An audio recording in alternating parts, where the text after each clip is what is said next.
Welcome student, स्वागत है आपका आपके अपने चैनल साइंस जोन दुमका पर। आई होप आप लोग अच्छे होंगे और आपकी तैयारी भी अच्छी चल रही होगी। लास्ट क्लास में हम लोगों ने मेंटल एबिलिटी टेस्ट के क्वेश्चन को 1 से लेकर 20 तक सॉल्व किया था अखिलेश सर के द्वारा। क्योंकि अखिलेश सर अभी आउट ऑफ स्टेशन है अपने ज़रूरी काम से, तो आप लोग की पढ़ाई में कोई बाधा ना पहुँचे, इसलिए चलिए आगे के क्वेश्चन को हम लोग क्वेश्चन नंबर 21 से सॉल्व करते हैं। क्वेश्चन नंबर हम लोग 21 में आ जाते हैं। क्वेश्चन नंबर 21 में क्या कहता है? क्वेश्चन नंबर 21 आपका कहता है क्वेश्चन मार्क के स्थान पर क्या होगा। ये अल्फ़ाबेटिकल सीरीज के क्वेश्चन है और अल्फ़ाबेटिकल सीरीज में कभी भी अल्फ़ाबेटिकल सीरीज से अगर कोडिंग डिकोडिंग के क्वेश्चन आते हैं तो सबसे पहले हम लोग क्या करेंगे, हम लोग का जब रफ शीट मिलेगा तो रफ शीट में हम लोग अपना इस तरह से लिख लेंगे। ठीक है, देखिए इसको याद करना ज़रूरी है और ज़रूरी नहीं भी है। आप लोग इसको याद भी कर सकते हैं, नहीं भी कर सकते हैं, लेकिन आप लोग एग्ज़ाम को किस तरह कम समय पे आप लोग बढ़िया से बना पाए, इसलिए आप लोग रफ शीट में इस तरह से ज़रूर लिखें। और चलिए हम लोग रफ शीट के जरिए ऐसा लिख के हम लोग किस तरह से इसको सॉल्व करते हैं वो देखते हैं, है ना। देखिए कैसे लिखा गया है, ABCDEFGHIJKLM। एम के बाद हम लोगों ने फिर से एन को नीचे करके रिपीट किया है ना। ऐसा नहीं कि सीधा हम लोग बढ़ गए हैं। और ऐसा क्यों बढ़े हैं, ऐसा क्यों लिखे हैं, इसका भी रीज़न है।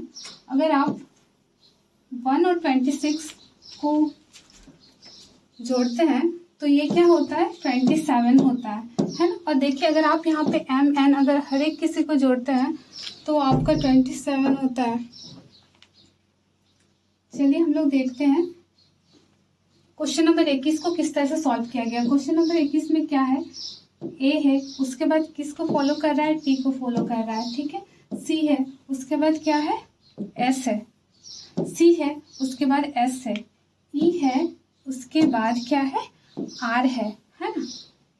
और उसके बाद G है, उसके बाद क्या है, Q है। तो नेक्स्ट पैटर्न क्या होगा, ऊपर के रो में क्या हो रहा है कि एक एक गैप करके आगे बढ़ रहा है, यानी I हो रहा है, और नीचे के रो में क्या हो रहा है, P हो रहा है। तो क्या कहीं आपके ऑप्शन में इस तरह के हैं कहीं, तो देखिए आपके ऑप्शन नंबर 3 में IP लिखा हुआ है ना। ठीक है, तो इसका ऑप्शन 3 हो जाएगा आंसर। और चलिए हम लोग इस तरह से आगे बढ़ते हैं। फिर से क्वेश्चन नंबर हम लोग नेक्स्ट देखते हैं। क्वेश्चन नंबर नेक्स्ट में क्या है, क्वेश्चन नंबर नेक्स्ट में आपका है अगर क्राइम को लेकर के पनिशमेंट मिलता है, अगर अपराध को लेकर दंड दिया जाता है तो सत्यकार्य के लिए आपको क्या दिया जाएगा, तो इसका क्या होगा, रिवार्ड होगा। ठीक है, अगर आयात का निर्यात है और व्यय का फिर क्या होगा, देखिए ये क्या है, अपोजिट शब्द है, विलोम शब्द है ना। तो व्यय का क्या होगा, व्यय का होगा आपका आमदनी, रेवेन्यू। तो क्वेश्चन नंबर 23, क्वेश्चन नंबर 22 और क्वेश्चन नंबर 21 को हम लोगों ने सॉल्व किया, इसका क्वेश्चन 1 होगा। अब चलिए हम लोग क्वेश्चन नंबर 24 को देखते हैं क्या करता है। देखिए क्वेश्चन नंबर 24 को रफ शीट में हम लोगों ने जब ABCD लिखा था इस तरह से, चलिए इसी से हम लोग इसको सॉल्व करेंगे।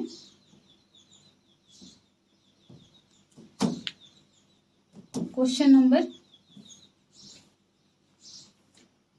24 को, है ना। क्वेश्चन नंबर 24 में क्या कह रहा है, यदि अंग्रेजी वर्णमाला का पहला और 26वां अक्षर, ठीक है, यदि अंग्रेजी वर्णमाला का पहला और 26वां अक्षर जोड़ा बनाता है, तो आप देख रहे हैं ये एक दूसरे के क्या है, अपोजिट है, एक दूसरे के विपरीत है। और क्या है, दूसरा और 25वां अक्षर जोड़ा बनाता है। देखिए यहाँ पे भी देख रहे हैं कि ये एक दूसरे का अपोजिट है। तो क्या आपके ऑप्शन में कहीं पे कुछ ऐसा है जो कि एक दूसरे का अपोजिट है, आप चेक कीजिए IP को। आप देखिए यहाँ I है, I का अपोजिट क्या है, R है, यानी ये नहीं होगा। ठीक है, GR को चेक कीजिए, G है, इसका अपोजिट क्या होता है, T है, तो यहाँ पे GR है, तो ये भी गलत होगा। CW, क्या CW है, देखिए C के साथ X है, तो ये भी गलत होगा। अब आप देखिए EV, आप EV को चेक कीजिए, देखिए E और V, हाँ ये E और V है, यानी ये जिस तरह से क्वेश्चन में कहा गया है पहला और 26वां अक्षर, दूसरा और 25वां अक्षर जिस तरीके से जोड़ा बना रहा है, वैसा ही जोड़ा आपका E और V बना रहा है। तो इसलिए 24 का ऑप्शन नंबर 4 सही उत्तर होगा। और चलिए अब हम लोग आगे क्वेश्चन को हम लोग देखते हैं। ठीक है, यहाँ पे क्या है देखिए, क्वेश्चन नंबर 25 में कहता है, आपका क्वेश्चन नंबर 25 में कहता है निम्नलिखित विकल्पों में से वह शब्द चुनिए जो दिए गए शब्द के अक्षरों का प्रयोग करके बनाया जा सकता है। मल्टीप्लिकेशन के शब्द में जितने अक्षर है उसका प्रयोग करके ये सबों को बनाया गया है। तो देखिए, क्या म्यूचुअली बन सकता है? देखिए MUTU है ना, MUTU। देखिए म्यूचुअली में हम लोग को और एक यू का जरूरत है, लेकिन मल्टीप्लिकेशन में क्या है, सिर्फ एक ही यू है। ठीक है, इसलिए म्यूचुअली नहीं बनेगा। लिमिटेशन को हम लोग चेक करते हैं, इसको इरेज करते हैं एक बार। देखिए लिमिटेशन को चेक कीजिए, LIMI है ना, LIMI TATION। ठीक है, लिमिटेशन मेरा सही हो जाता है। ठीक है, लेकिन हम लोग चलिए आगे की एक बार ऑप्शन को भी हम लोग चेक करके देख लेते हैं कि इसको किस तरह से चेक किया जाता है। जैसे अप्लीकेबल में लिखा हुआ है, देखिए अप्लीकेबल में बी आ रहा है, आपको एक नजर में दिख जाना चाहिए कि क्या मल्टीप्लिकेशन में कहीं पे बी आ रहा है, यानी अप्लीकेबल में बी का जरूरत है और मल्टीप्लिकेशन में बी है ही नहीं, तो यानी ये नहीं बन सकता है। 25 का आपका आंसर हो जाएगा ऑप्शन नंबर 2। ठीक, चलिए अब हम लोग नेक्स्ट बढ़ते हैं। ठीक है, नेक्स्ट क्वेश्चन की ओर हम लोग बढ़ते हैं, और नेक्स्ट क्वेश्चन में हम लोग का क्या है, नेक्स्ट क्वेश्चन है आपका ACER अक्षर समूह के प्रत्येक अक्षर का एक बार प्रयोग करके अंग्रेजी के कितने अर्थपूर्ण शब्द बनाए जा सकते हैं। मतलब ACER है तो आप इसको आगे पीछे ऊपर नीचे कैसे भी करके एक मीनिंगफुल शब्द बनाना है, मतलब क्या, एक अर्थपूर्ण शब्द बनाना है। जैसे कि देखते हैं ACER है ना, इससे हम लोग कितने सारे मीनिंगफुल शब्द बना सकते हैं। जैसे कि देखिए आर का यूज किए, ए का यूज किए, CE क्या हुआ, रेस हुआ ना, एक मीनिंगफुल शब्द निकला ना। रेस का मतलब क्या होता है, दौड़ होता है ना। ठीक है, अब देखिए क्या हम लोग और कोई मीनिंगफुल शब्द बन सकते हैं। देख CARE केयर भी एक मीनिंगफुल शब्द दे रहा है, यानी इससे क्या हुआ, ऑप्शन नंबर 2 इसका सही हुआ उत्तर। अब चलिए हम लोग नेक्स्ट चलते हैं, सुपीरियोरिटी है ना। सुपीरियोरिटी से निम्नलिखित विकल्पों में वह शब्द चुनिए जो दिए गए शब्द के अक्षरों का प्रयोग करके नहीं बनाया जा सकता है। सुपीरियोरिटी शब्द का यूज करके कौन सा शब्द है जो नहीं बनाया जा सकता है। चलिए इसको भी हम लोग एक बार चेक कर लेते हैं। PURSE, ठीक है, PURSE है ना, इसको बनाया जा सकता है। इसमें पूछा है किसको नहीं बनाया जा सकता है, और क्वेश्चन नंबर जो 25 था उसमें था कि उससे किसी एक को बनाया जा सकता है, और इसमें कोई एक ऐसा है जो नहीं बन सकता है, बाकी 3 बन रहा है। तो देखिए अब हम लोग एक बार चेक करेंगे इसको, PURS, ठीक है, PURSU। देखिए क्या यहाँ पे कहीं यू है, नहीं है, इसको और एक यू का जरूरत है, लेकिन सुपीरियोरिटी के पास सिर्फ एक ही यू है, यानी मेरा ऑप्शन 2 इसका उत्तर हो जाएगा। और चलिए हम लोग इस तरह से हम लोग नेक्स्ट को देखेंगे, और आप लोग चाहे तो आप लोग प्योरिटी को एक बार चेक कर लीजिएगा, ठीक है। और चलिए हम लोग नेक्स्ट बढ़ते हैं, नेक्स्ट क्वेश्चन को देख लेते हैं जल्दी जल्दी में। नेक्स्ट क्वेश्चन आपका क्या है यहाँ पे, देखिए, यदि किसी कोड भाषा में केम को ऐसा लिखा जाता है तो उसी भाषा में केक को किस तरह से लिखा जाएगा, ठीक है। इसके लिए भी हम पहले ही बताए थे कि आप लोग उस तरह से रफ शीट का यूज करके ABCD को पहले जरूर लिख लेंगे, क्योंकि अगर अल्फाबेटिकल सीरीज से अगर इस तरह से क्वेश्चन आते हैं तो कम से कम 5 से 6 क्वेश्चन तो आपके जरूर ही आएंगे। तो ये काफी सहूलियत रहेगा कि अगर आप एक बार में लिख लेते हैं इसको, तो बनाने में भी आपको ज्यादा दिक्कत का सामना नहीं करना पड़ेगा। देखते हैं क्या लिखा गया है, CAME है, क्या लिखा गया है, फिर से देखते हैं। CAME का JZBF होता है, ठीक है। तो एक्चुअली क्या ये इस पैटर्न को कोई फॉलो कर रहा है, C का J है, देखते हैं C का J है, और क्या है A का Z है, A का Z है। देखिए ये यहाँ पे इस पैटर्न को नहीं फॉलो कर रहा है, यानी यहाँ पे क्या कह रहा है, हम लोग क्वेश्चन को देखते हैं, ठीक है, ये क्वेश्चन क्या कहना चाहता है मेरा। चलिए कोडिंग डिकोडिंग में कभी कभी बहुत इजी क्वेश्चन आ जाते हैं कि जैसे सी का मतलब क्या दिया है, जे दिया है, ए का मतलब क्या दिया है, जेड दिया है, एम का मतलब क्या दिया है, बी दिया है, और ई का मतलब क्या दिया है, एफ दिया है। तो वैसे ही आपका यहाँ क्वेश्चन दिया है सी ए के ई। सी ए के ई को हम लोग किस तरह से लिख सकते हैं? देखिए, सी का मतलब यहाँ क्या दिया है, जे दिया है, सी का मतलब जे होता है, ठीक है। और क्या यहाँ कोई लेटर मैच कर रहा है? देखिए, ए मैच किया, ए का जेड दिया है ना, ए है, ए का जेड दिया है। तो पहले आप ढूंढ लीजिए कि जे और जेड कहाँ है। देखिए, जे और जेड यहाँ है, और एम का क्या दिया है, एम का के दिया है, ठीक है। ई का क्या दिया है, ई का एफ दिया है, ठीक है। तो देखिए, सी ए के ई है ना, सी ए एम ई, यहाँ बीच का ये एम ही अलग है बाकी केक से, है ना। बाकी ये भी अगर मिलेगा तो ये केक ही कहलाएगा। तो हम लोग को सेम टू सेम इसी तरह का कोई भी एगो वर्ड ढूंढना है। क्या कहीं पे कोई भी ऐसा ही वर्ड है तो इस तरह से ही दिख रहा है? देखिए, जे जेड बी एफ, देखिए 3 को मैच कर रहा है।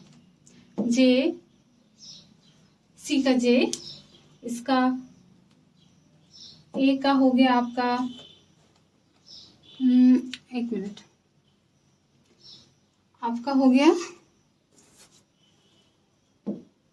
भी, और एम का क्या हो गया, सी ए एम ई, है ना, और सी ए के, यानी ये क्वेश्चन नंबर आपका 28 से, और जे भी बीपी, है ना। ये देखिए, ये लगभग वैसा ही है, सिर्फ ये वाला जो अलग हो रहा है, यहाँ पे एक अक्षर अलग हो रहा है, तो यहाँ पे भी वैसे ही एक अक्षर मेरा अलग हो रहा है। तो ये ऑप्शन नंबर 3 होगा इसका उत्तर। और हम लोग चलिए नेक्स्ट को देखते हैं। जिस प्रकार से यहाँ पे है, क्वेश्चन नंबर 29 को देखते हैं। किसी सांकेतिक भाषा में केयर को बी जेड क्यू डी लिखा जाता है, ठीक है। देखिए, सी के बाद क्या है, बी है, तो क्या जा रहा है, देखिए बी के पास सी आता है, यानी बी सी से पीछे जा रहा है, ठीक है। अब देखिए, जेड के बाद अगर हम लोग करते हैं इधर से, तो जेड के बाद ए जाता है। इसका मतलब क्या है, इसमें एक एक माइनस होते जा रहा है ना। सी में -1 हो रहा है तो बी हो जा रहा है, ए में माइनस अगर 1 कर रहे हैं तो जेड हो जा रहा है, आर में अगर हम लोग -1 कर रहे हैं तो क्यू हो जा रहा है, ई में अगर हम लोग -1 करते हैं तो डी हो जा रहा है। तो उसी तरह अगर लेमन लिखा हुआ है तो लेमन के हर एक लेटर में हम लोग -1 करते हैं, तो एल के अगर हम लोग -1 करते हैं तो क्या होता है, एल का अगर हम लोग माइनस करते हैं तो के होगा, ठीक है। अगर ई में हम लोग 1 माइनस करेंगे तो ई में अगर 1 माइनस करेंगे तो क्या होगा, डी होगा। एम में अगर 1 माइनस करेंगे तो एल होगा। तो देखिए, यहाँ पे के एल डी से एक ही ऑप्शन आपका नजर आ रहा है, तो ऑप्शन नंबर 4 आपका सही हो गया, ठीक है। अब चलिए हम लोग नेक्स्ट क्वेश्चन की ओर बढ़ते हैं। नेक्स्ट क्वेश्चन में क्या है, किसी सांकेतिक भाषा में क्लाउड को, किसी सांकेतिक भाषा में, आपका क्वेश्चन नंबर 30 में, किसी सांकेतिक भाषा में क्लाउड को इस प्रकार से लिखा जाता है, तो साइट को किस प्रकार से लिखा जाएगा, ठीक है। आप लोग इसको कमेंट जरूर कीजिए, क्योंकि ये इसी टाइप से है जिस प्रकार से CARE को BZ QD लिखा गया, तो लेमन को क्या लिखते हैं। तो आप लोग अपने से अपना थोड़ा सा दिमाग लगाइए, और आप लोग क्वेश्चन नंबर 30 को बना करके जरूर कमेंट कीजिएगा, ठीक है। देखते हैं कि कितने लोगों ने सही बनाया है, कितने लोग समझ पा रहे हैं। और अगर आप लोग को कोई भी किसी तरह का भी कोई भी क्वेश्चन में अगर डाउट होता है तो आप लोग जरूर कमेंट कीजिए, और हम लोग उस डाउट को हम लोग जरूर सॉल्व करेंगे, ठीक है। अब चलिए हम लोग क्वेश्चन नंबर 31 से 35 तक देखते हैं। क्वेश्चन नंबर 31 से 35 है कि यहाँ पे कुछ दिया हुआ है, ठीक है। यहाँ पे इस तरह से कोड दिया हुआ है, 5 का P है, 2 का D है, 6 का N है। तो कोड दिया हुआ है, इसी कोड को देख करके आपको क्वेश्चन नंबर 31 से क्वेश्चन नंबर 35 तक के हर एक क्वेश्चन को सॉल्व करना है, ठीक है। 3 का क्या दिया हुआ है, देखिए 3 का L दिया हुआ है, 8 का क्या है, 8 का H है। तो सबसे पहले हम लोग चेक करते हैं 3 8 LH, क्या LH कहीं है, देखिए आपका LH यहाँ मिल जा रहा है ना। आगे में कहीं भी स्टार्टिंग में LH तो नहीं है, आपका ऑप्शन नंबर 1 सही है। और आप इस क्वेश्चन को ऑप्शन नंबर 1 टिक करके आप आगे बढ़िए, क्योंकि एग्जाम में होता है कि हम लोगों को और भी सारे क्वेश्चन सॉल्व करने पड़ते हैं, इसलिए चलिए अब हम लोग क्वेश्चन नंबर 32 को देखते हैं, ठीक है। क्वेश्चन नंबर 32 में क्या है, 4 2 2। आप देखिए 4 का क्या है, 4 का B है, और 2 का क्या है, डी है, तो यानी बी डी डी, क्या कहीं पे बी डी डी है, देखिए यहाँ बी डी डी है, ऑप्शन नंबर 2 आपका इसका सही उत्तर हो जाएगा। अब चलिए हम लोग फिर 33 भी देखिए आपका वैसे ही बनेगा, और 34 भी वैसे ही बनेगा, 35 भी वैसे ही बनेगा। तो आप एक काम कीजिएगा, हम आपको क्वेश्चन दिए हैं 30, 33, 34 और 35, ये चारों का आंसर आप कमेंट में जरूर कीजिएगा, आप सॉल्व कीजिएगा और कमेंट जरूर कीजिएगा। हम देखेंगे कि कितने लोग समझ पा रहे हैं या कितने लोग इसको डिकोड कर पा रहे हैं। ठीक है, चलिए क्वेश्चन हम लोग आगे बढ़ते हैं। देखिए क्वेश्चन नंबर 36 में क्या है आपका, क्वेश्चन नंबर 36 में आपका कहता है जो संबंध वेल का स्तनपायी से, हम लोग जानते हैं वेल एक क्या मछली है, लेकिन मछली होने के बावजूद वो क्या है, स्तनपायी है ना, मतलब जो अपने बच्चों को दूध पिलाती है वो क्या कहलाती है, स्तनपायी कहलाती है। ठीक है, उसी प्रकार मगरमच्छ का संबंध किससे है, तो मगरमच्छ किस प्रकार का जीव है, वेल होता है, स्तनपायी जीव है। तो यहाँ पे पूछ रहा मगरमच्छ किस प्रकार का जीव कहलाता है आपका, यहाँ पे एम्फीबियन हो सकता है, उभयचर हो सकता है, मैमल है, मगरमच्छ मैमल तो नहीं होता है, लेकिन हाँ मगरमच्छ के बारे में हम लोग क्या जानते हैं, वो जल और थल दोनों में रह सकता है, और जो जल और थल दोनों में रह सकते हैं तो वैसे जीवों को क्या कहा जाता है, उभयचर कहा जाता है। तो 36 का आपका ऑप्शन नंबर 1 होगा। ठीक है, अब चलिए हम लोग आगे क्वेश्चन की ओर बढ़ते हैं। यहाँ क्या कहा गया है, जो संबंध चीन का बीजिंग से है, चीन का बीजिंग से किस प्रकार का आपको संबंध समझ में आ रहा है, चीन की राजधानी क्या होती है, बीजिंग होती है। तो उसी प्रकार जापान की राजधानी क्या हो सकती है, क्या होगी, जापान की राजधानी अगर हम लोग को पता है तो ठीक है, और नहीं पता है तो ऑप्शन में आप लोग देखिए, जापान की राजधानी क्या होती है, टोक्यो होती है। ठीक है, तो ऑप्शन नंबर क्वेश्चन नंबर 37 का ऑप्शन नंबर 4 आपका सही उत्तर है। और हम लोग आगे बढ़ते हैं। इसी तरह 38 नंबर में क्या है, जो संबंध पश्चुरीकरण का लुईस पास्चर से है। देखिए पश्चुरीकरण एक ऐसी विधि है जहाँ पे दूध को गर्म करके उसके जितने भी बैक्टीरिया होते हैं, जितने भी पैथोजेंस होते हैं, उसको मार करके पश्चुरीकरण किया जाता है। तो इसका आविष्कार किसने किया था, लुईस पास्चर ने किया था। ठीक है, तो उसी प्रकार वायुयान का आविष्कार हम लोगों ने अपने स्कूलिंग टाइम पे पढ़ा था कि किसने किया है, जो कि किया है राइट ब्रदर्स ने। तो 38 का 3 नंबर आंसर होगा। और चलिए हम लोग आगे को क्वेश्चन को जल्दी जल्दी में देख लेते हैं, क्योंकि आगे को क्वेश्चन भी शायद कोडिंग डिकोडिंग से ही संबंधित है। देखिए आगे का क्वेश्चन 39 है। 39 का क्वेश्चन क्या कहता है, 39 में क्वेश्चन है आपका, जिस प्रकार DSO का संबंध GBR से है। फिर से कोडिंग और डिकोडिंग के क्वेश्चन आ गए, अल्फा न्यूमेरिकल सीरीज के क्वेश्चन आ गए, है ना। तो देखिए आप इसको भी आप कमेंट में जरूर बनाएं और बताएं, क्योंकि अगर जब तक आप लोग प्रैक्टिस नहीं करेंगे तब तक आप लोग को समझ में नहीं आएगा, है ना। तो आप लोग भी 39 देखिए, 39 भी आप लोग बना लीजिएगा, ये भी आपका होमवर्क हो गया।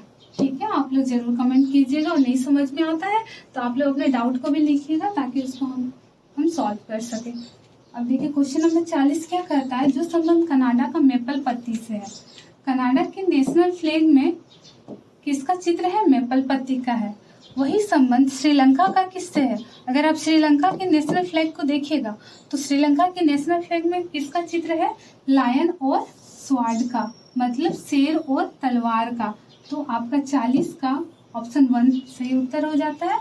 और चलिए अब हम लोग नेक्स्ट क्वेश्चन की ओर बढ़ते हैं।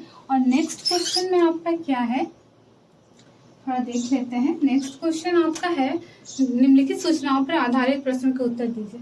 देखिए ये क्वेश्चन जो है ना, ये ब्लड रिलेशन के क्वेश्चन है। ठीक है, तो एक काम करते हैं, सबसे पहले ब्लड रिलेशन के थोड़े कॉन्सेप्ट को मैं बता देती हूँ कि ये किस तरह से बनाया जाता है। सबसे पहले देखिए, कभी भी अगर ब्लड रिलेशन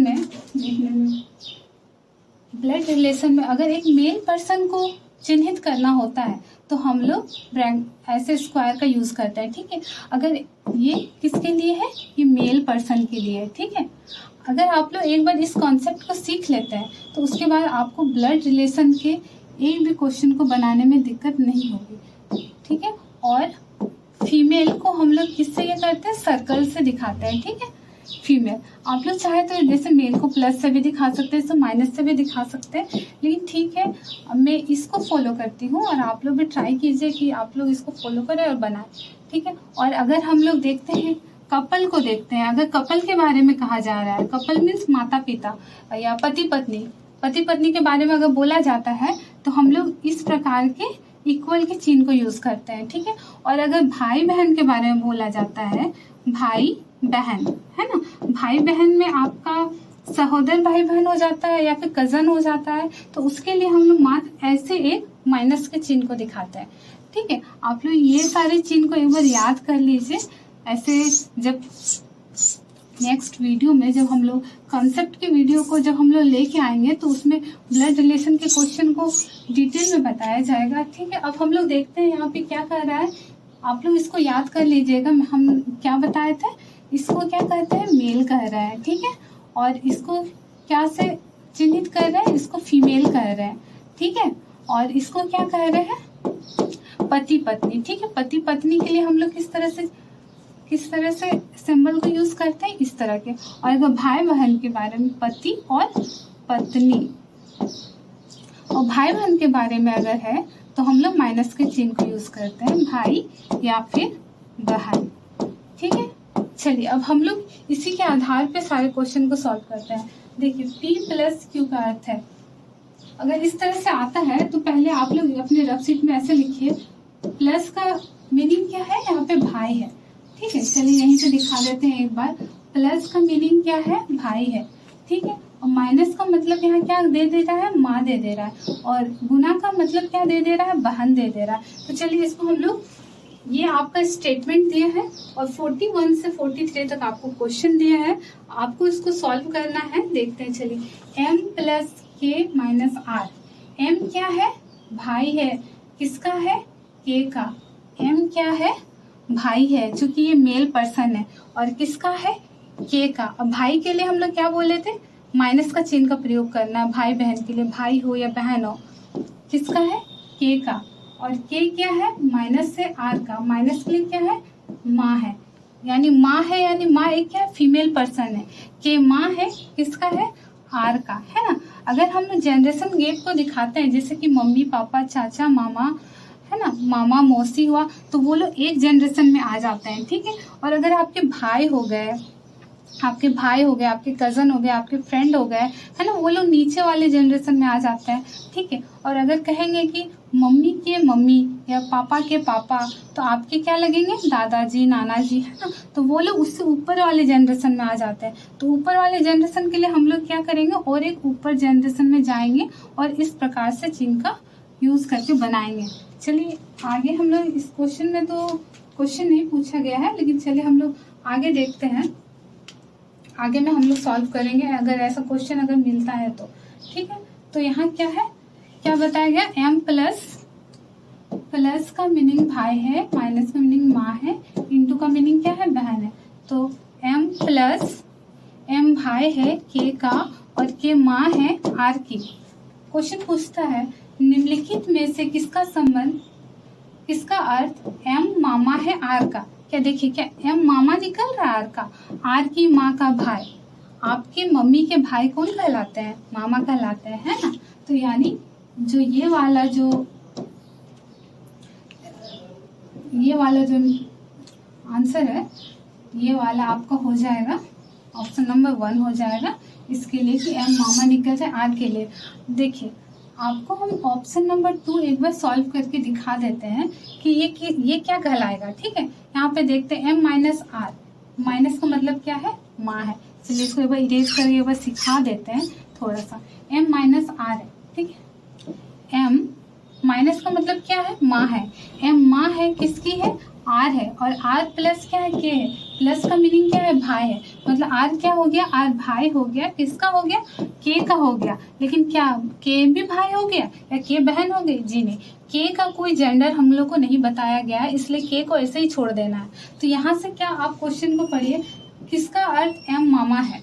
देखिए क्या इससे निकल रहा है, मामा है, आपके भाई की मम्मी, आपके भाई की यहाँ पे तो मम्मी निकल रही है। अगर आप मानते हैं कि ये आप है ना, इसका कोई जेंडर नहीं दिया है, आप मान रहे हैं ये आप है, कि आप है, तो ये क्या होगी, आपके भाई की मम्मी तो आपकी भी मम्मी कहलाएगी। तो ये ऑप्शन नंबर 2 सही नहीं है। हम एक बार आप लोग को ये चीज सिखाने के लिए कि ब्लड रिलेशन में हम लोग इस तरह के सिंबल को किस तरह से यूज करते हैं, ऑप्शन नंबर 2 भी एक बार हम दिखा दे करके, ठीक है। एक बार ऑप्शन नंबर 3 भी दिखा दे कि इसको हम लोग किस तरह से सिंबल के रूप में हम लोग प्रेजेंट करेंगे। M प्लस के, ठीक है, प्लस का मतलब भाई है, यानी M क्या है, M भाई है K का, ठीक है, और K इंटू Q, इंटू का मीनिंग क्या है, बहन है, K यानी बहन है किसकी, Q की। देखिए ये लोग तो एक ही जनरेशन के आ गए, यानी कोई मामा मौसी दादा दादी तो कोई हो ही नहीं सकते हैं कोई किसी के, है ना, ये यानी ये भी गलत है, ठीक है। तो ऑप्शन नंबर जो हम लोग 1 को देखे थे वही सही था, ठीक है। अब आप लोग के लिए ऑप्शन नंबर हम 3 छोड़, ऑप्शन नंबर 4 छोड़ देते हैं। आप लोग इसको भी इस तरह सिंबल से प्रेजेंट कीजिए और देखिए कौन किसका क्या निकल रहा है, ठीक है। और आप लोग इस तरह से सॉल्व कीजिए, और फिर अगर किसी भी तरह की इस टॉपिक पे अगर आप लोग को दिक्कत हो रहा है, नहीं समझ में आता है, तो फिर से आप लोग कमेंट कीजिएगा, और फिर कमेंट में हम लोग इसके क्वेश्चन आपके डाउट को सॉल्व करेंगे।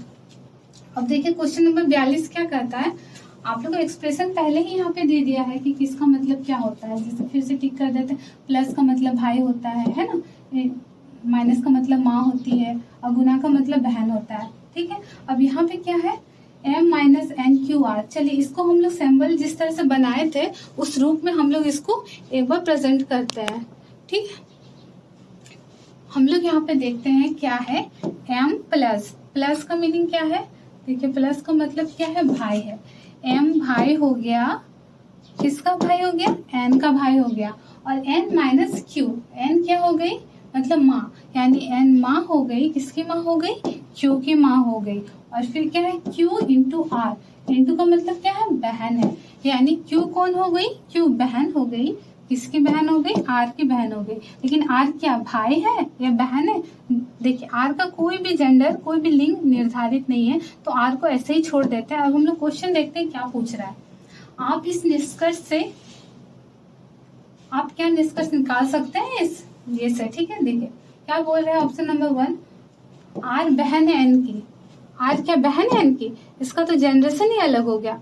जैसे आप लोग फ्रेंड हो गए, भाई हो गए, आप लोग इस जनरेशन के कहलाए, आपकी जनरेशन से तो ऊपर आ गया, यानी नहीं, ऑप्शन नंबर 1 सही नहीं है। अब देखिए क्या है, हिंदी में पढ़ देते हैं।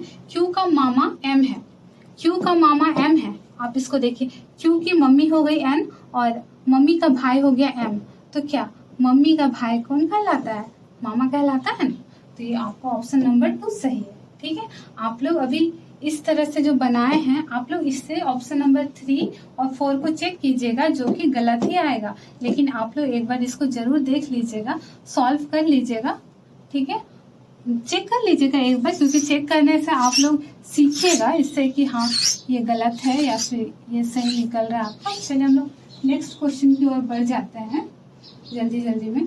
क्वेश्चन नंबर 43, पी क्यू का भाई है, आर क्यू की बहन है तथा एस आर की बहन है, तो इसके किस प्रकार संबंधित है। देखिए क्वेश्चन सीधा सीधा, ठीक है। पी क्यू का भाई है, क्या बोल रहा है, हम पेन को ले लेते हैं एक बार, यहाँ पे पी है क्यू का भाई, पी भाई है क्यू का, ठीक है। आर क्यू की बहन है, आर है बहन है किसकी है, क्यू की, ठीक है। अब क्या है, एस आर की बहन है, और फिर से बोल रहा है एस जो है वो बहन है, किसकी बहन है, आर की। अब क्वेश्चन क्या पूछ रहा है, क्यू आर से किस प्रकार संबंधित है, क्यू का संबंध आर से किस तरह से है ना। देखिए इसका पहली बात तो क्या ये भाई है, इसका तो जेंडर नहीं पता चल रहा है, क्या ये बहन है, इसका जेंडर नहीं पता चल रहा है। अब ये क्या हो सकता है, चलिए ऑप्शन में हम लोग देखते हैं, सिस्टर बहन है, देखिए ऑप्शन तो नहीं, जेंडर तो नहीं पता चल रहा है। क्या भाई है, देखिए जेंडर तो नहीं है, तो ऑप्शन को हम लोग चेक करते हैं, क्या कहीं ऑप्शन में कुछ दिया हुआ है कि मेरे ऑप्शन से ये मैच कर जाए, क्यू है यहाँ पे, ठीक है। देखिए यहाँ क्या लिखा, ब्रदर और सिस्टर, तो हाँ बिल्कुल सही है। अगर आपका कोई सहोदर है, आपका कोई सहोदर है, तो क्या हो सकता है, या तो भाई हो सकता है या तो बहन हो सकता है, तो ऑप्शन नंबर 2 मेरा सही होगा, ठीक है।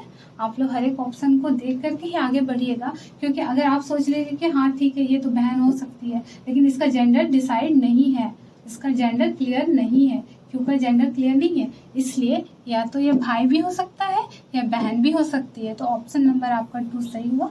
अब चलिए हम लोग नेक्स्ट चल जाते हैं, नेक्स्ट सॉल्व करते हैं नेक्स्ट क्वेश्चन को। नेक्स्ट क्वेश्चन में देखिए क्या है। नेक्स्ट क्वेश्चन में चलिए ये वाला क्वेश्चन को हम लोग कभी भी जब आएगा तो किस तरह से सॉल्व करेंगे। क्या लिखा हुआ, एक तस्वीर की ओर संकेत करते हुए अपर्णा ने कहा कि वो मेरी बहन के भाई के पिता का एकमात्र पुत्र है।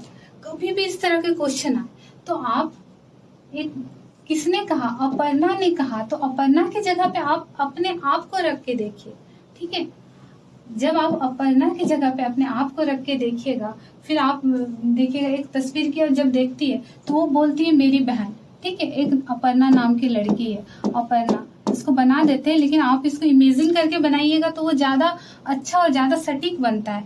अपर्णा वो कहती है क्या, वो मेरी बहन है, एक तस्वीर है ना, उसको तस्वीर को लेकर के क्या बोलती है, वो मेरी बहन है। क्या है, बहन है, बहन के भाई के पिता का एकमात्र पुत्र है। अच्छा, वो मेरी बहन के भाई का पिता मीन्स मेल पर्सन, पिता का एकमात्र क्या है, पुत्र है। अगर ये एकमात्र पुत्र है तो यही पुत्र है जो कि यहाँ पे जेंडर क्लियर कर दिया कि ये भाई है। ठीक है, ये लड़की ही हो सकती है, और एकमात्र पुत्र मतलब यही एक लड़का है, बाकी ये लड़की ही होगी। तो देखिए क्वेश्चन हम लोग देख लेते हैं, क्वेश्चन में क्या बोल रहा है। तो यह व्यक्ति अपर्णा से किस प्रकार संबंधित है, तो ये जो तस्वीर का जो ये व्यक्ति है ये अपर्णा से किस प्रकार संबंधित है। तस्वीर वाला इंसान अपर्णा का क्या कहलाएगा। देखिए ये तो एक ही जनरेशन के हो गया, और इसका मतलब क्या था, भाई बहन के लिए हम लोग ऐसा वाला सिंबल को यूज करते हैं, तो ये क्या कहलाएगा, भाई कहलाएगा। ठीक है, क्वेश्चन को हमेशा जब भी इस तरह का आएगा तो इसको थोड़ा सा अच्छे से पढ़िएगा। हम बता देते हैं एक बार, वो व्यक्ति अपर्णा से किस प्रकार संबंधित है ना। व्यक्ति का संबंध अपर्णा से पूछ रहा है, इसलिए वो क्या हुआ, इसलिए वो भाई हुआ।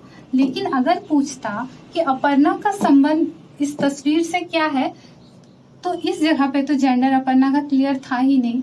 अपर्णा है तो इसका ये मतलब नहीं है कि ये लड़की ही होगी।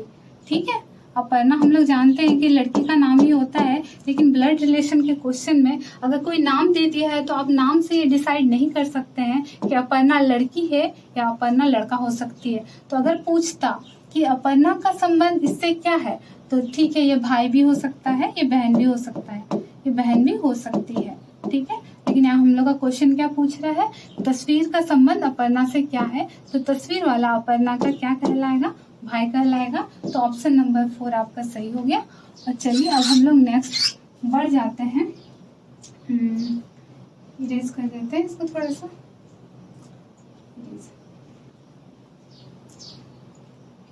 देखिए क्वेश्चन नंबर 45, छाया अनुराधा से कहती है। हम उम्मीद करेंगे कि क्वेश्चन नंबर 45 भी क्वेश्चन नंबर 44 के जैसा ही है, तो आप अपने आप को रख के देखिए कि छाया अनुराधा से कहती है। कौन कहती है, छाया कहती है। तो छाया की जगह पे आप अपने आप को रखिए पहले। ठीक है, उसके बाद आप सॉल्व कीजिए कि वो जिसके बारे में पूछ रहा है वो क्या कहलाएगा। आप लोग इसको करके आइएगा एक बार। ठीक है, घर से आप लोग इसको जरूर कमेंट कीजिएगा कि इसका आंसर क्या होता है। उसके बाद अगर नहीं होता है तो आप लोग अपने डाउट को भी पूछ लीजिएगा, और ताकि हम लोग जब नेक्स्ट वीडियो डालेंगे तो उसमें आपके सारे डाउट को क्लियर करते हुए जाएंगे। अब चलिए क्वेश्चन नंबर हम लोग 46 को देखते हैं। क्वेश्चन नंबर 46 में क्या है, क्वेश्चन नंबर 46 डायरेक्शन के क्वेश्चन है, और डायरेक्शन के क्वेश्चन में सबसे पहले आपको दिशा का ज्ञान होना जरूरी है। दिशा का ज्ञान में क्या है, देखिए सबसे पहले हम लोग एक इस तरह से एक लकीर अगर खींचते हैं तो थोड़ा छोटा ही कर लेते हैं, जैसे कि इस तरह खींचे तो क्या होता है, ये ईस्ट कहलाता है मेरा, ये वेस्ट कहलाता है, ये नॉर्थ कहलाता है, ये साउथ कहलाता है। अगर कभी भी कॉपी या किसी पेज में या अगर आप मैप देखते हैं कोई भी मैप, तो उस मैप में इधर की ओर ईस्ट होता है आपके राइट साइड, इधर वेस्ट होता है, इधर नॉर्थ होता है, और इधर क्या होता है, साउथ होता है। तो चलिए क्वेश्चन में हम लोग देख लेते हैं क्या पूछ रहा है। एक औरत 15 किलोमीटर पूर्व दिशा की ओर चलने के बाद, ठीक है। तो पहले औरत को चला देते हैं, किधर चलाना है, पूर्व दिशा की ओर चलाना है। पूर्व दिशा किधर है, ईस्ट तरफ है, इस साइड है ना हम लोग का राइट हैंड साइड। तो मान लिया जाए ये औरत है, एक औरत क्या कर रही है, पूर्व दिशा की ओर चल रही है। कितना चल रही है, 15 किलोमीटर चल रही है, ठीक है। इसको बोल दिया 15 किलोमीटर चलने, ये चल गई, यहाँ रुक गई। अब देखिए आगे क्या कह रहा है, चलने के बाद 4 किलोमीटर उत्तर और फिर वहां से 12 किलोमीटर पश्चिम दिशा की ओर चलती है। यहाँ चल गई, ये तो पूरब की तरफ चल गई। अब बोलता है यहाँ से उत्तर की ओर, तो उत्तर मेरा किधर है, ये नॉर्थ हुआ। तो उत्तर की ओर कितना जाती है, 4 किलोमीटर जाती है। 4 किलोमीटर जाने के बाद फिर क्या बोल रहा है, वो पश्चिम की दिशा की ओर जाती है 12 किलोमीटर। अब ये 12 किलोमीटर चल गई, तो क्या इसको इधर से पार कर दे, नहीं, ये 15 है तो 15 से हम लोग छोटा ही रखेंगे थोड़ा 12 किलोमीटर को, ठीक है। देखिए अब यहाँ से स्टार्ट की थी, यहाँ पहुंच गए। अब क्वेश्चन क्या पूछ रहा है, देखिए, तो बताइए कि वो अपने प्रारंभिक स्थान से कितनी दूरी पर है। प्रारंभिक स्थान उसका यहाँ था, पहुंची यहाँ, तो यहाँ से यहाँ तक का दूरी बताना है, ठीक है। चलिए इसको पहले थोड़ा सा यहाँ पे हम इरेज कर देते हैं ताकि थोड़ा थोड़ा साफ साफ नजर आ जाए। और इसको एक बार डायग्राम को अच्छे से बना देते हैं यहाँ पे, ठीक है। यहाँ से यहाँ तक का दूरी बनाना है, देखिए निकालना है आपको। इसको किस तरह से बनाना है, देखिए यहाँ पे पहले हम एक लंब खींच लेते हैं। ये तो क्वेश्चन हम लोग 10th में पढ़े ही होंगे, है ना। देखिए यहाँ से ये इसका लंबाई और इसका लंबाई सेम हो गया, ये 4 हो गया, ठीक है। यहाँ 12, तो यानी ये भी 12। अगर ये 12 तो 15, ये तो पूरा 15 था, तो इधर कितना बचा, इधर 3 बचा। तो क्या आप लोग को यहाँ पे कुछ नजर आ रहा है, ये क्या है, ये समकोण त्रिभुज है ना। समकोण त्रिभुज है, इसको देखिए साइड में हम बना देते हैं। अगर ये समकोण त्रिभुज है और ये किस तरह हो गया, ये आपका कर्ण कहलाया, है ना। तो एक समकोण त्रिभुज का कर्ण निकालने का फॉर्मूला तो मालूम ही होगा, है ना। कर्ण निकालने का फॉर्मूला क्या होता है, देखिए यहाँ पे बता देते हैं थोड़ा सा। कर्ण निकालने का फॉर्मूला होता है रूट अंडर आधार का स्क्वायर प्लस क्या होता है, लंब का स्क्वायर, है ना, लंब का स्क्वायर। चलिए इस फॉर्मूला में हम लोग रखते हैं, ठीक है। इस फॉर्मूला में रखते हैं, आधार क्या है, 3 है, 3 का स्क्वायर प्लस क्या है, 4 का स्क्वायर। यहाँ पे जगह थोड़ा छोटा पड़ जा रहा है, यहाँ पे सॉल्व कर देते हैं। 3 का स्क्वायर प्लस 4 का स्क्वायर का अंडर रूट, यहाँ 9 होगा, यहाँ 16 होगा, इसका अंडर रूट ये 25 आ जाएगा। तो 25 का अंडर रूट क्या होगा, 5 होगा, है ना। तो इसलिए इसी हाथ का दूरी क्या हो जाता है, 5 निकल गया आपका, ठीक है। आपका 46 का आपका उत्तर हो गया 5 किलोमीटर, ऑप्शन नंबर 2। चलिए अब हम लोग नेक्स्ट क्वेश्चन की ओर चलते हैं। नेक्स्ट क्वेश्चन में आपका क्या है, आइए देखें जरा। 47 है ना, 47 में कहता है यदि किसी घड़ी को इस प्रकार रखा जाता है कि 12 का अंक पूर्व दिशा में हो, ठीक है। अब आपको फिर से थोड़ा दिशा के बारे में बताना पड़ेगा, ये तो बताए ही थे। ये ईस्ट होता है, ये वेस्ट होता है, ये नॉर्थ होता है, ये साउथ होता है, हमेशा इसको याद रखें, ठीक है। और थोड़ा घड़ी के बारे में थोड़ा बता देते हैं। जैसे ये घड़ी होता है, थोड़ा सा अच्छे से सर्कल बना लेते हैं। ये घड़ी होता है, इधर क्या होता है, यहाँ 12 होता है, यहाँ 3 होता है, यहाँ 6 होता है, यहाँ 9 होता है। तो घड़ी का सुई जब आप लोग देखें तो आप गौर कीजिएगा कि घड़ी की सुई किस तरह से घूमती है। घड़ी की सुई जिस डायरेक्शन में जाती है उसको हम लोग क्या बोलते हैं, क्लॉकवाइज बोलते हैं, ठीक है। इसका कंसेप्ट हम लोग, इसका क्वेश्चन हम लोग आगे बनाएंगे, क्लॉकवाइज बोलते हैं। और अगर घड़ी का सुई को हम लोग विपरीत दिशा में मुड़ा दे तो इसको क्या बोलते हैं, एंटी क्लॉकवाइज बोलते हैं, एंटी क्लॉकवाइज बोलते हैं। तो ये चीज आप लोग ध्यान में रखिएगा, ठीक है। चलिए इसको इरेज कर देते हैं। ये बस बताना था एक बार कि क्लॉकवाइज और एंटी क्लॉकवाइज क्या होता है। तो यहाँ क्या कहता है, घड़ी की सुई को इस प्रकार रखा जाता है कि 12 का अंक पूर्व दिशा में हो, तो बताइए कि 9 का अंक किस दिशा में होगा, ठीक है। सबसे पहले तो एगो हम घड़ी बना लेते हैं, यहाँ 12 लिखते हैं, यहाँ 3 लिखते हैं, 6 लिखते हैं, 9 लिखते हैं, ठीक है। अब क्या कह रहा है, बोल रहा है 12 का अंक पूर्व दिशा में है। बोलता है 12 का पूर्व मतलब क्या होता है, ईस्ट होता है ना। देखिए ईस्ट से अगर हम लोग इधर घूरेंगे तो क्या होगा, क्लॉकवाइज होगा। तो उसी प्रकार से आपको इधर रख देना है, इसको घुरा के आपको रख देना है। जैसे कि ईस्ट के बाद क्या है, अगर क्लॉकवाइज में हम लोग पढ़ेंगे तो पढ़ेंगे क्या, ईस्ट, साउथ, वेस्ट और नॉर्थ। ठीक है, तो हम लोग घड़ी में भी इसी तरह क्लॉकवाइज लिख देते हैं।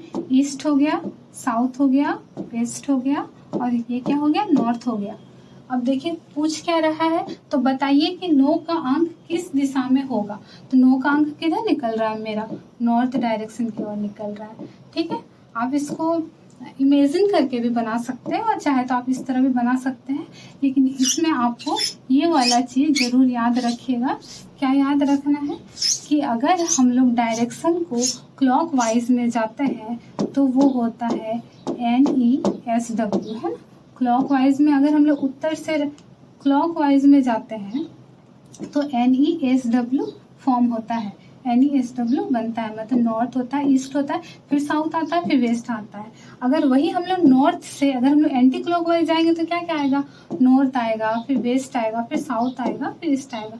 तो आप लोग क्लॉकवाइज और एंटी क्लॉकवाइज को थोड़ा सा देखिएगा। ठीक है, तो इसका उत्तर मेरा क्या हो जाएगा, ये क्या निकला था, नॉर्थ निकला था। तो 47 का क्या हो गया, आपका नॉर्थ आंसर हो गया। चलिए हम लोग नेक्स्ट क्वेश्चन की ओर बढ़ते हैं। नेक्स्ट क्वेश्चन में क्या है आपका 48 नंबर का क्वेश्चन। 48 नंबर का क्वेश्चन में देखें तो ये भी डायरेक्शन का ही क्वेश्चन है। ठीक है, देखिए इसका भी बता ही देता है थोड़ा। हम लोग जानते हैं सुबह के समय सूर्य किधर निकलता है। अगर मेरा ये डायरेक्शन है, इधर ईस्ट है, इधर वेस्ट है, इधर नॉर्थ है और इधर साउथ है, तो सूर्य का उदय किधर होता है, ईस्ट की तरफ होता है। ठीक है, और अगर सूर्य का उदय ईस्ट हुआ है तो अगर आप ईस्ट की तरफ बढ़ रहे हैं तो आपका शैडो किधर बनता है, पीछे बनता है ना। तो ये चीज को इसमें याद रखना है, क्वेश्चन में भी पूछ रहा है। तो ये बताने का मकसद है, सुबह बोलने का मकसद है कि मेरा सूर्य किधर है, पूरब की ओर है ना। सूर्य मेरा पूरब की ओर है। सुबह बोलने का मकसद यहाँ पे यही है। अब क्वेश्चन में पढ़ लेती हूँ एक बार। सुबह के समय मैं बाग में टहलने गया। मैं एक जगह खड़ा था और सूर्य को देखना चाहता था। इसके लिए मैं पहले घड़ी की सुई के विपरीत दिशा में 90 डिग्री मुड़ा। ठीक है, घड़ी के सुई की विपरीत दिशा में, देखिए यहाँ क्या है, एंटी क्लॉकवाइज। ठीक है, एंटी क्लॉकवाइज मतलब हम लोग किधर मुड़ते हैं, इधर मुड़ते हैं। चलिए सबसे पहले हम लोग देख लेते हैं, कहीं भी रहता है, हम यहाँ हैं। ठीक है, हम यहाँ हैं और हम इधर जा रहे हैं, हम कहीं भी, हम इस जगह पे है। सबसे पहले हम सूर्य को देखना चाहते हैं, हमको नहीं पता है सूर्य किधर है। ठीक है, हम सूर्य को देखना चाहते हैं और सबसे पहले हम लोग को क्या कंडीशन दिया गया है, इसके लिए मैं पहले घड़ी की सुई की विपरीत दिशा में 90 डिग्री मुड़ता हूँ। 90 डिग्री आप लोग को पता होगा, अगर ऐसा है तो ये कितना होता है, यहाँ से यहाँ तक का एंगल 90 डिग्री होता है और ये यहाँ से यहाँ तक का पूरा एंगल क्या होता है, 180 डिग्री होता है। अगर वैसे ही अगर आप बढ़ते हैं यहाँ से 180 से इधर बढ़ते हैं तो ये क्या होता है, 270 होता है ना। फिर अगर आप पूरा एक सर्कल बनाते हैं तो ये क्या हो जाता है, 360 हो जाता है। तो ये चीज तो पता होना चाहिए। ठीक है, आई होप कि ये सब चीज आप लोग को मालूम है। और किसी भी तरह की अगर नहीं समझ में आ रहा है, कोई दिक्कत हो रहा है तो आप लोग कमेंट जरूर कीजिएगा। ठीक है, क्या कह रहा है, मैं एंटी क्लॉकवाइज 90 डिग्री मुड़ता हूँ। तो ठीक है, हम यहाँ पे हैं। ठीक है, हम एंटी क्लॉकवाइज मुड़ना है, यानी क्लॉकवाइज तो घड़ी तो इधर जाती है, लेकिन हमको एंटी क्लॉकवाइज मुड़ने बोला गया है, तो मैं एंटी क्लॉकवाइज 90 डिग्री पूरा मुड़ जाती हूँ घड़ी के विपरीत दिशा में। ठीक है, अब देख रहे हैं क्या बोल रहा है, सूर्य ना दिखाई देने के कारण, देख रही हूँ मैं तो सूर्य तो यहाँ है ही नहीं, सूर्य नहीं दिखाई दिया। तो मैं फिर क्या की, घड़ी की सुई की दिशा में 270 डिग्री मुड़ा, है ना। तो अब मैं क्या करूंगी, यहाँ से सूर्य नहीं दिखाई दिया, अब चलो मैं ठीक है, मैं फिर से सूर्य को ढूंढने निकली और मैं क्या की, इस बार एंटी क्लॉकवाइज में चल रही थी, लेकिन अब मैं क्लॉकवाइज में 270 डिग्री मुड़ती हूँ। तो अब मैं कहाँ हूँ, मैं यहाँ हूँ। अब मैं यहाँ से जाऊंगी 90 डिग्री, 90 डिग्री से फिर जाऊंगी क्लॉकवाइज में 180 डिग्री और 180 डिग्री से मैं चले गई, फिर से कहाँ चले गई, 270 में चले गई, 270 डिग्री क्लॉकवाइज में चले गई, है ना। और अब हम देख रहे हैं कि मेरा सूरज तो यहाँ पे है भाई। ठीक है, मेरा सूरज यहाँ है। इसका क्या कहना चाहता है, ये कहना चाह रहा है कि मेरा ईस्ट यहाँ हो गया। ठीक है, मेरा ईस्ट यहाँ हो गया। तो आप लोग को तो ये बताए थे NESW NESW, है ना। क्लॉकवाइज में अगर हम लोग डायरेक्शन को क्या देखते हैं, NESW, ठीक है। तो ये अगर मेरा ये ईस्ट होता है, क्लॉकवाइज चलते हैं, तो ये मेरा साउथ हो जाएगा।